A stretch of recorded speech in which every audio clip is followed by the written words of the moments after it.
Buona giornata a tutti su Media Web TV Europe con l'informazione.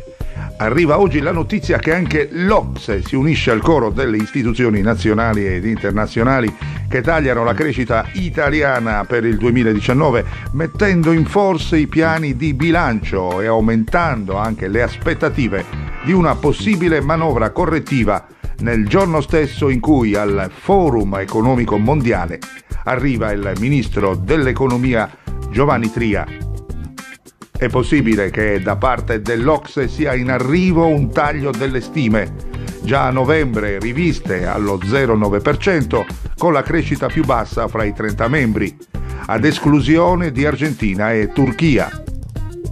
Una mossa che arriverà probabilmente nelle nuove previsioni di marzo e che segue a distanza di un giorno il taglio da parte del Fondo Monetario Internazionale nella giornata di ieri e quella da parte della Banca d'Italia venerdì scorso, entrambi allo 0,6%. Numeri che alimentano il dibattito su una manovra correttiva che proprio oggi il ministro alle politiche europee Paolo Savona ha giudicato una malattia mentale che rischia persino di sollevare le attese sull'attivazione delle clausole di salvaguardia.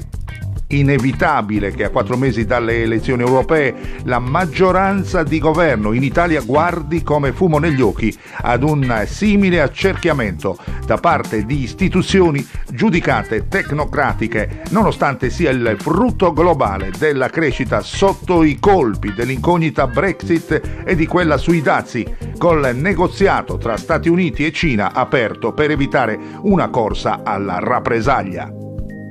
Intanto questa sera una cena a porte chiuse riunirà la cancelliera tedesca Angela Merkel, il ministro delle finanze francese Bruno Le Maire e la presidente del Business Europe e dell'ENI Emma Marcegaglia.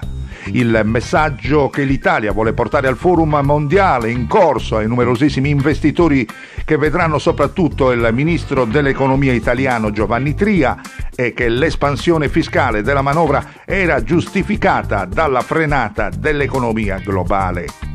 Grazie a tutti per la cortese attenzione, vi rimando alle prossime news di giornata, linea che può tornare alla regia.